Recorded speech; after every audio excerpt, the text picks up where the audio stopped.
Hello friends, welcome back to my channel.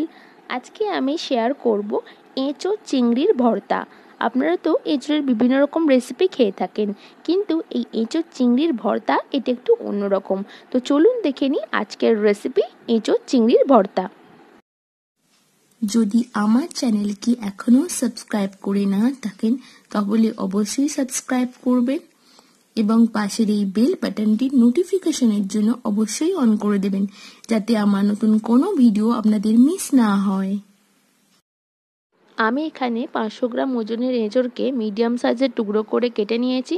তারপর ধুয়ে পরিষ্কার করে সামান্য নুন হলুদ দিয়ে প্রেসার কুকারে মিডিয়াম ফ্লেমে 4টে সিটি দিয়ে নামিয়ে রেখেছি। ঠান্ডা হয়ে যাওয়ার পর আমি মিক্সিতে খুব ভালোভাবে পেস্ট করে নিয়েছি এঁচোড়টাকে। আমি এখানে 200 গ্রাম ওজনের মিডিয়াম সাইজের চিংড়ি মাছকে ধুয়ে পরিষ্কার করে নুন হলুদ মাখিয়ে ভেজে তুলে রেখে দিয়েছি। এর জায়গায় আপনারা চাইলে কুচো চিংড়িও নিতে পারেন। এখানে আমি চিংড়ি মাছ ভাজার তেলটা রান্নাটা করব, তো আমি এখানে কড়াতে প্রায় 5 টেবিল চামচ সরষের তেল নিয়েছি। তো আমি গ্যাসের ফ্লেমটাকে হাই করে দিয়েছি। এবার আমি ওয়েট করছি তেলটা গরম হয়ে যাওয়া পর্যন্ত। তেলটা এবার গরম হয়ে গেছে, তাই 3টে শুকনো লঙ্কা এবার আমি দিয়ে দিচ্ছি কড়াতে। এবারে আমি গ্যাসের ফ্লেমটাকে মিডিয়াম করে দিলাম এবং এই 3টে শুকনো লঙ্কাকে ভেজে নিচ্ছি। দেখুন আমার শুকনো লঙ্কাগুলো ভাজা হয়ে গেছে। তো এবারে আমি একটা আলাদা পাত্রে তুলে রেখে দিয়েছি। এবারে আমি হাতের সাহায্যে এই শুকনো লঙ্কাগুলোকে মেখে নিলাম। এবারে আমি কড়াইতে দিয়ে দিচ্ছি সামান্য গোটা জিরে ফোড়ন। এবারে আমি এই জিরেটাকে মিডিয়াম ফ্লেমেতে সামান্য একটু নাড়াচাড়া করে নিচ্ছি। এখানে আমি 2টো বড় সাইজের পেঁয়াজকে কুচিয়ে রেখে দিয়েছি। তো এবারে আমি কড়াইতে এই কুচনো পেঁয়াজটাকে দিয়ে দেব। এবারে আমি মিডিয়াম ফ্লেমেতে এই পেঁয়াজ কুচিগুলো 4 মিনিটের জন্য ভেজে নেব। এই সময় কিন্তু গ্যাসের ফ্লেমটাকে হাই করলে চলবে না, তাহলে কিন্তু পেঁয়াজটা পুড়ে যেতে পারে। তো মিডিয়াম ফ্লেমেতেই পেঁয়াজটাকে ভাজতে হবে। আমি খুব ভালোভাবে 4 মিনিটের জন্য এই পেঁয়াজগুলোকে ভাজা করে নিয়েছি। দেখুন আমি এখানে সামান্য একটু ভাজা পেঁয়াজ তুলে রেখে দিলাম গার্নিশিংয়ের জন্য। এখানে আমি 3টে কাঁচা লঙ্কাকে কুচিয়ে রেখে দিয়েছি। তো এবার এই কুচনো কাঁচা লঙ্কাগুলো আমি দিয়ে দিলাম। এবার আমি মিডিয়াম ফ্লেমেতে 1 মিনিটের জন্য এই কাঁচা লঙ্কাগুলোকে একটু ভেজে নেব। কাঁচা লঙ্কাগুলো কিন্তু এবারে ভাজা হয়ে গেছে।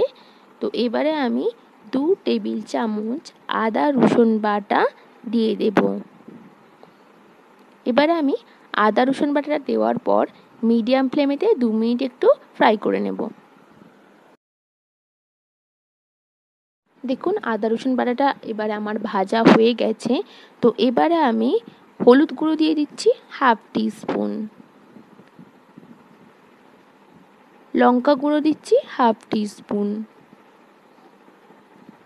জিরে গুঁড়ো দিচ্ছি 1/2 টিস্পুন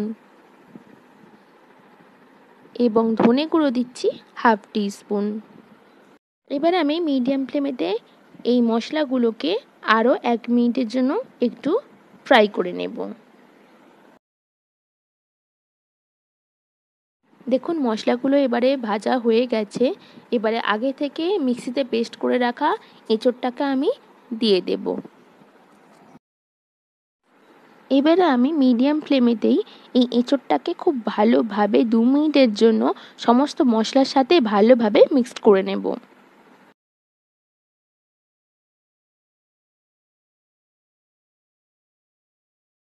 এবার আমি এর মধ্যে দিয়ে দিচ্ছি স্বাদ অনুযায়ী সামান্য একটু নুন।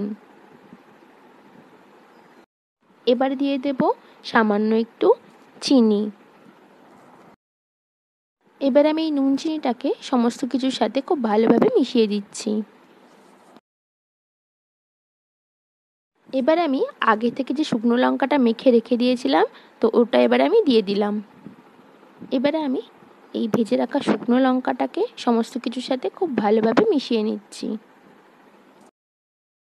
এবারে আমি আগে থেকে ভেজে রাখা চিংড়ি মাছগুলো দিয়ে দেব। এবারে আমি চিংড়ি মাছগুলো ভালোভাবে সমস্ত কিছুর সাথে মিশিয়ে দিচ্ছি এবং গ্যাসের ফ্লেমটাকে কিন্তু আমি এতক্ষণ মিডিয়ামে রেখেছি।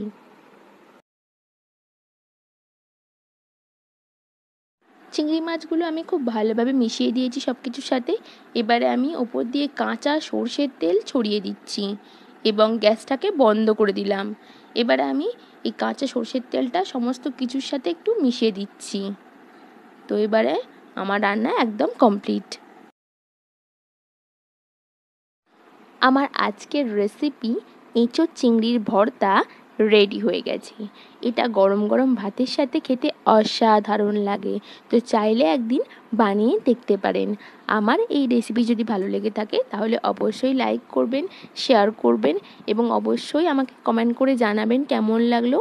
আর আমার চ্যানেলকে যদি এখনও সাবস্ক্রাইব করে না থাকেন তাহলে অবশ্যই সাবস্ক্রাইব করবেন এবং পাশের বেল বাটনটি নোটিফিকেশনের জন্য অবশ্যই অন করে দেবেন, যাতে আমার নতুন কোনো ভিডিও আপনাদের মিস না হয়। অসংখ্য ধন্যবাদ ভিডিওটি পুরোটি দেখার জন্য।